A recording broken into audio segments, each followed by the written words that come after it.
Hello everyone. आज के इस लेक्चर में देखते हैं प्रॉब्लम नंबर 11।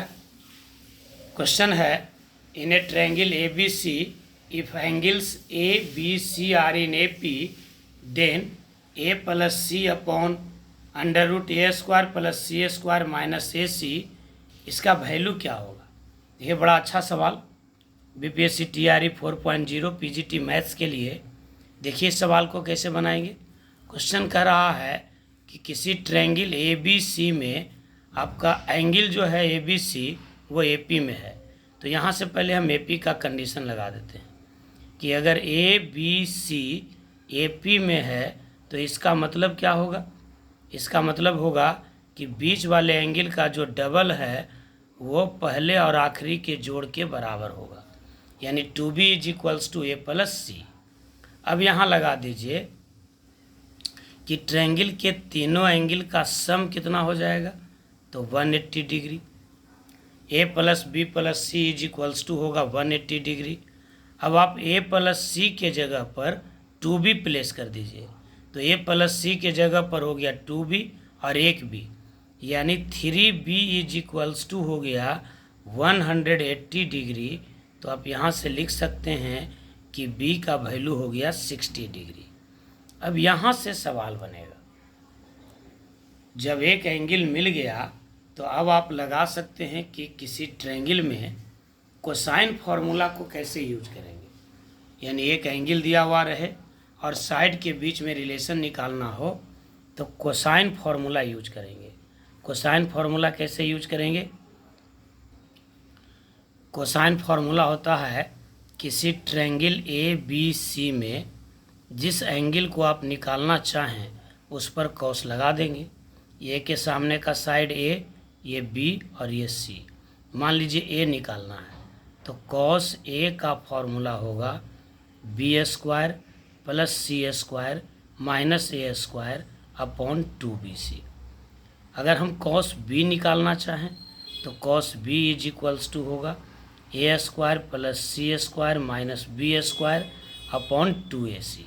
इसी प्रकार से कॉस सी क्या होगा, a square plus b square minus c square by 2ab। तो कोसाइन वहाँ लगाना चाहिए जो एंगल आपको फाइंड है। तो एंगल बी आपको दिया हुआ है। ये 2 स्टेप सवाल का सॉल्यूशन नहीं है, ये समझाने के लिए हमने यूज किया। हम यहीं से डायरेक्ट पकड़ेंगे कि जब b is equals to 60 degree है तो हम b पर कोसाइन फार्मूला लगा देंगे, यानी यही फार्मूला यूज करेंगे। Cos b is equals to a square plus c square minus b square by 2ac। तो कॉस b यानी कॉस 60 डिग्री, और कॉस 60 डिग्री का वैल्यू होता है 1/2 is equals to a square plus c square minus b square divided by 2ac। 2 से 2 काट दीजिए। अब आप क्रॉस मल्टीप्लिकेशन कर दीजिए तो मिल जाएगा a square plus c square minus b square is equals to ac। अब आप थोड़ा सा सवाल देख लीजिए। सवाल में जो एक्सप्रेशन है आपका वो क्या है, a plus c upon A square जोड़ सी स्क्वायर माइनस ac का स्क्वायर रूट है ये, यानी ए square plus c square minus ac हम निकाल लेते हैं। तो यहाँ से हम निकाल सकते हैं, ac को इधर ले आते हैं, बी स्क्वायर को उधर फेंक देते हैं। तो a square plus c square minus ac is equals to हो जाएगा बी स्क्वायर। अब आप इसका अंडर रूट कर दीजिए, तो under root a square plus c square minus ac is equals to b square का रूट हो गया b, यानी ये वैल्यू मिल गया। अब आप पुनः देखिए कि आपको फाइंड क्या करना था। फाइंड करना था ए plus c upon under root a square plus c square minus ac, और इसका वैल्यू आपने क्या निकाल दिया, स्मॉल b। यानी अब आपको निकालना है a plus c upon small b, यानी a plus c by b। Now हमको फाइंड करना हो गया a plus c upon b। अब यहाँ लगा दीजिए साइन फार्मूला कि किसी ट्रायंगल ए बी सी में ए के जगह पर क्या लिखते हैं, के साइन ए। बी के जगह पर क्या लिखेंगे, के साइन बी। और सी के जगह पर क्या लिख देंगे, के साइन सी। तो ये हो जाएगा आपका ए प्लस सी अपॉन बी में ए के जगह पर हो जाएगा के साइन ए और सी के जगह पर हो जाएगा के साइन सी, और दोनों प्लस में है तो के आप कॉमन ले लीजिए, तो मिल जाएगा साइन ए प्लस साइन सी, और डिनोमिनेटर में है बी की जगह पर हो जाएगा के साइन बी। अब के से के कैंसिल हो गया तो आपको बच गया sine a plus sine c बटा साइन बी।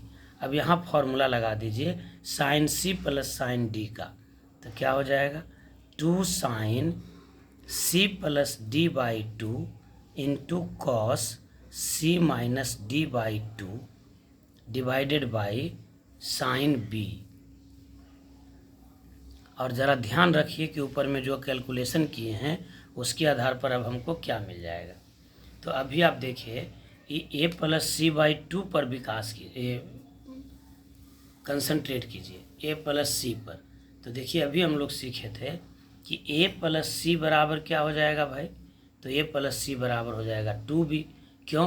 क्योंकि ए बी सी ए पी में था, तो जब ए बी सी ए पी में था तो ए प्लस सी के जगह पर क्या रख देंगे 2b, तो 2b बाई 2 क्या हो जाएगा b, यानी साइन बी और साइन बी कट गया, साइन बी और साइन बी कट गया, तो मिला क्या चीज़ भाई, मिल गया 2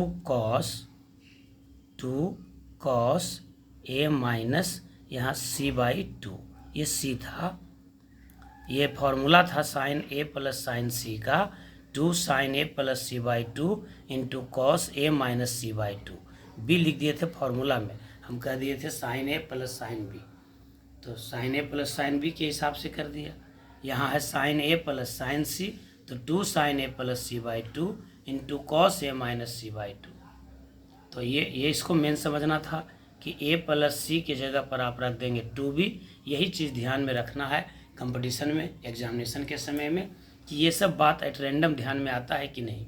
ए प्लस सी हम ऊपर कैलकुलेट किए हुए हैं, कैसे भाई, कि ए बी सी ए पी में है, इसका मतलब ए प्लस सी बराबर 2b हो जाएगा, तो 2b बाई 2 यानी b हो गया, तो ऊपर हो गया आपका साइन बी, ये पूरा साइन बी हो गया और ये पूरा साइन बी हो गया, ये पूरा कैंसिल हो गया, तो बच गया 2 cos a minus c by 2।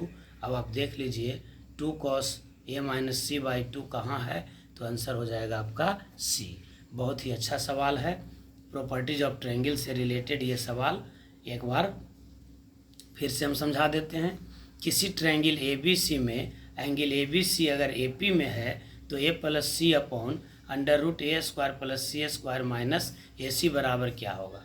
तो पहले तो आपको चलना होगा कि ए बी सी ए पी में है, इसका मतलब b बराबर होगा a प्लस सी बाई 2, या b का दुगना बराबर होगा a प्लस सी, यानी 2b बराबर a प्लस सी। तो यहाँ हम लोग निकाल लिया 2b is equals to a plus c. अब ले देखिए कि ट्रायंगल के तीनों एंगल का जोड़ 180 डिग्री होगा, तो a प्लस सी के जगह पर हो गया 2b और एक b मिल करके 3b, तो 3b बराबर 180 डिग्री, यानी b बराबर हो गया 60 डिग्री। अब b पर आप लगा दीजिए कोसाइन फार्मूला, तो कॉस b का फार्मूला होगा a square plus c square minus b square upon 2ac। यहाँ पर b के जगह पर 60 डिग्री रख देंगे, तो कॉस 60 का मान हो जाएगा 1/2, ये 2 और 2 कट जाएगा, तो क्रॉस मल्टीप्लिकेशन कर दीजिए, तो a square plus c square minus b square बराबर हो गया ac। अब यहाँ पर थोड़ा सा रुकना है और देखना है सवाल को। क्वेश्चन कह रहा था कि a square plus c square minus ac का रूट चाहिए, तो आप ac को इधर ले आइए, तो a square plus c square minus ac बराबर बी स्क्वायर। इसी पॉइंट पर एग्जामिनेशन में थोड़ा सा पिछड़िएगा कि यहाँ के बाद हम करें तो क्या, तो जो क्वेश्चन कह रहा है वही करेंगे। अब a square plus c square minus ac का रूट निकाल दिए, तो ये वैल्यू मिल गया b। अब ये बेहद आसान सवाल हो गया, सवाल हो गया a प्लस सी, अब बटा ये क्वांटिटी था तो उसके जगह पर रख देंगे b। अब a प्लस सी बटा b हो गया, तो a के जगह पर लिख देंगे k साइन a, b के जगह पर k साइन b और c के जगह पर k साइन c, ऊपर में k कॉमन हो जाएगा, तो sine a plus sine c बटा k साइन b, k से k काट दीजिए। अब यहाँ sine a plus sine c हो गया, यहाँ लगा दीजिए sine c plus sine d का फॉर्मूला हो जाएगा 2 sine c plus d by 2 into cos c minus d by 2। अब एक पॉइंट यहाँ पर आखिरी पॉइंट रहा समझने के लिए, तो a प्लस सी के जगह पर रख देंगे 2b, तो 2b बाई 2 हो जाएगा b, यानी ऊपर में भी है साइन b, नीचे भी है साइन बी कट गया, बच गया 2 cos a minus c by 2 और यही आपका आंसर था। ये सवाल इसलिए इम्पोर्टेंट है कि इसमें साइन रूल और कोसाइन रूल दोनों एक साथ यूज हो रहा है, साथ ही साथ एपी का भी यूज करने के लिए सोचा है। तो इस टाइप का सवाल बेहद फ्रूटफुल हो सकता है। ये इस सीरीज का 11वां वीडियो है, यानी 11वां प्रॉब्लम है। हम उम्मीद करते हैं कि आप सारे प्रॉब्लम्स को एक नोटबुक में ज़रूर नोट किए होंगे। वीडियो को अंत तक देखने के लिए आप सभी का बहुत बहुत धन्यवाद। कृपया वीडियो को लाइक कीजिए, चैनल को सब्सक्राइब कीजिए और इसे ज़्यादा से ज़्यादा लोगों में शेयर कीजिए। धन्यवाद। मिलते हैं अगले वीडियो में।